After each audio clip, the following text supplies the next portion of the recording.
Sir பொதுவா வந்து ரெஜிஸ்ட்ரேஷன்ல gift டீட் அப்படின்னு சொல்றாங்க, செட்டில்மெண்ட் டீடுன்னு சொல்றாங்க. 2க்கு என்ன சார் எக்ஸாக்ட்டான வித்தியாசம்? 2ம் வேற வேற. ஒரே பர்பஸுக்கு வேணா போகலாமே தவிர, கிஃப்ட் டீடுன்றது என்டையர்லி டிஃபரெண்ட். செட்டில்மெண்ட் டீடுன்றது 2மே வித்தியாசம் உண்டு. யார் யாரெல்லாம் கிஃப்ட் டீடு தர முடியும் சார்? கிஃப்ட் டீடு வந்து தன்னுடைய அன்புக்குரியவர்களுக்கு, அப்பா மகளுக்கு, அண்ணன் தம்பிக்கு அந்த மாதிரி பண்ண முடியும். செட்டில்மெண்ட்டும் கிட்டத்தட்ட அதே மாதிரி தான். பட் பர்பஸ் வேற.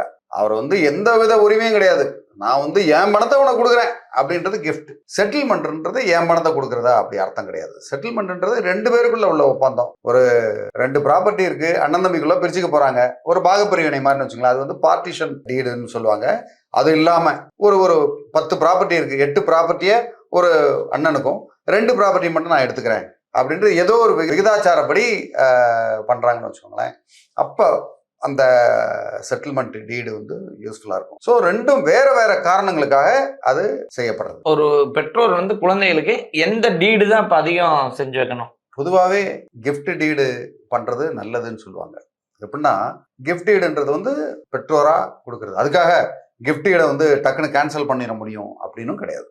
அப்படி டக்குன்னு கிஃப்ட் டீடை வந்து ஒரு 10 வருஷம் கழிச்சு இன்னைக்கு வேணாம், போன தடவை வந்து நம்ம பண்ணும்போது பாசமா இருந்தா இப்ப பாசமா இல்லை, எனக்கு வந்து பிடிக்கல, அதனால திருப்பி அதை ரிவோக் பண்ணி வேற ஆள்கிட்ட கொடுத்துருவோம் அப்படின்னு செய்ய முடியாது. ஓகே, அதுல வந்து ஏதாவது ஒரு குற்ற பின்னணி, இவங்க வந்து தப்பு பண்ணிட்டாங்க, பலவந்தப்படுத்துறாங்க, ஒரு வயசானவங்க வந்து மோசமா ட்ரீட் பண்றாங்க அப்படின்னு குற்ற பின்னணி ஏதாவது கிரிமினல் சைடு ஏதாவது இருந்தது, இல்ல வேற ஏதாவது தவறு செய்யறவரா இருந்து அப்படி இருந்தா அந்த கிஃப்டை வந்து கேன்சல் பண்ண முடியும்.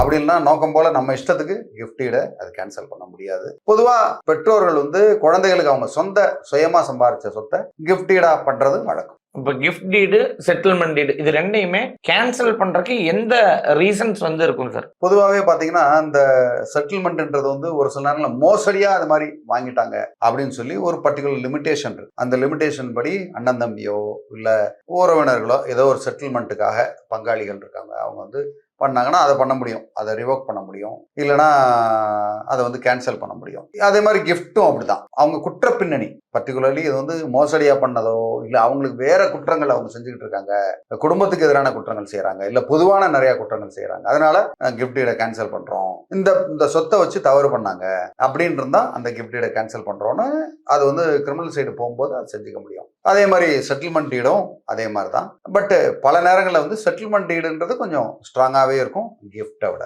சரிங்க சார். இப்போ வந்து இது எல்லாமே பிளட் ரிலேஷன்ஸ்குள்ள மட்டும்தான் பண்ணிக்க முடியுமா, இல்ல வெளியில பண்றதுக்கு என்னென்ன சான்சஸ் இருக்குது? இதெல்லாம் வந்து பிளட் ரிலேஷனுக்குள்ள பண்றது தான் கரெக்ட். அதுக்காக உருவாக்கப்பட்டதான் கிஃப்ட் டீடும் இந்த செட்டில்மெண்ட் டீடும். பர்டிகுலர்லி கிஃப்ட் டீடு வந்து எல்லாரும் செஞ்சிட முடியாது. ஒன்லி பிளட் ரிலேட்டிவ்ஸ் தான். அண்ணன் தம்பிக்கு, இல்ல அப்பா பொண்ணுக்கு, அப்பா பையனுக்கு, பையன் அப்பாவுக்கு அப்படின்னு கிஃப்ட் டீடு வந்து அது பண்ணிக்க முடியும். மாமனார் மருமகனுக்கோ மருமகளுக்கோ முடியாது, அது பண்ண முடியாது. மாமனார் வந்து அவங்க மகளுக்கு பண்ணலாம், மருமகனுக்கு பண்றதுன்னா அகைன் கொஞ்சம் அது வேற தூரத்தை, அது வரதட்சணை மாதிரி ஆயிருக்கு. ஸோ அது வந்து அதை கிஃப்ட் டீடா வந்து கன்சிடர் பண்ண முடியாது. சரி, இப்போ செட்டில்மெண்ட் டீடு பண்ணி வாங்கின சொத்தை உடனே நம்ம விற்க முடியுங்களா? கண்டிப்பா அது பண்ண முடியும். ஓகே, அதுல வந்து கான்ட்ரவர்சி இல்லாம இருக்கான்னு தான் முதல்ல நம்ம பார்க்கணும். இதுலதான் வந்து முக்கியமான விஷயம்.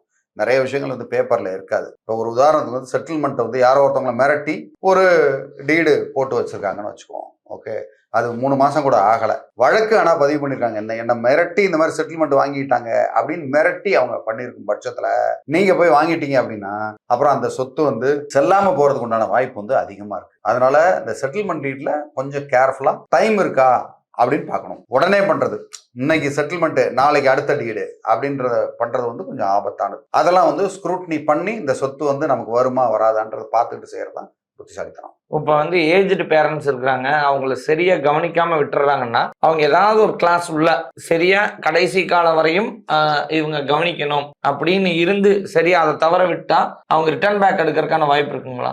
நிறைய 100% இருக்கு. ஒரு உதாரணத்துக்கு வந்து கிஃப்ட் டீடோ செட்டில்மெண்ட் டீடோ 2மே போட்டு மகனோ மகளுக்கோ கொடுத்துட்டாங்க. அவங்க வந்து கடைசி காலங்களில் இவங்களும் வந்து சாப்பாடு போடல, அவங்களுக்கு சரியா கவனிக்கல, தெருவில் விட்டாங்கன்னு வச்சுக்கோங்களேன், இந்த மாதிரி சம்பவங்கள் நிறைய நடக்கும். அப்படி நடக்கும் பட்சத்துல இவங்க எங்கேயும் வழக்கெல்லாம் வந்து போடுறதுக்கு இல்லை, நேரடியா கலெக்டருக்கு போய் ஒரு மனு கொடுத்தாங்கன்னா போதும். ஆர்டிஓ ரெவன்யூ டிவிஷனல் ஆஃபீஸருக்கு போய் அவங்க தான் விசாரணை அதிகாரி, அவங்ககிட்ட போய் ஒரு இந்த மாதிரி ஒரு மனுவை கொடுத்து என் பிள்ளைங்க வந்து என்ன சரியாக கவனிக்கல, அவங்க என்னோட சொத்தெல்லாம் வாங்கிக்கிட்டு இந்த மாதிரி பண்ணிட்டாங்க, முதல்ல அப்படிதான் சொன்னாங்க, சொத்தெல்லாம் கொடுத்துருங்க உங்களை பண்றேன்னாங்க இப்போ வந்து பண்ணிட்டாங்க அப்படின்னா அதை கேன்சல் பண்றதுக்கு உண்டு அதிகாரம் வந்து கலெக்டருக்கு உண்டு. ஸோ அந்த அதிகாரிகள் அந்த ரெவென்யூல இருக்கவங்களுக்கு உண்டு. ஸோ அவங்க சொல்லி அந்த கேன்சல் ஆனா எல்லாமே கேன்சல் ஆயிரும், பட்டா கேன்சல் ஆயிரும், ரெஜிஸ்ட்ரேஷனே கேன்சல் பண்ண முடியும். அப்படி இருக்கும் பட்சத்துல கண்டிப்பா வயசானவங்க அந்த மாதிரி நடவடிக்கை எடுத்தாங்கன்னா அதை வாங்கினவங்க எல்லாம் பாதிப்பு தான். பிற்காலங்களில் வந்து ரொம்ப எதிர்காலத்துல சிக்கல் வரும். அதனாலதான் இதெல்லாம் ரொம்ப கேர்ஃபுல்லா கவனத்தோட ப்ராப்பர்ட்டி வந்து ரெஜிஸ்டர் பண்ணா கவனத்தோட பண்ணணும்னு சொல்றது வந்து அதுதான். டைரக்ட் சேலுக்கும் இந்த செட்டில்மெண்ட்டுக்கும் நிறைய வித்தியாசம் இருக்கு.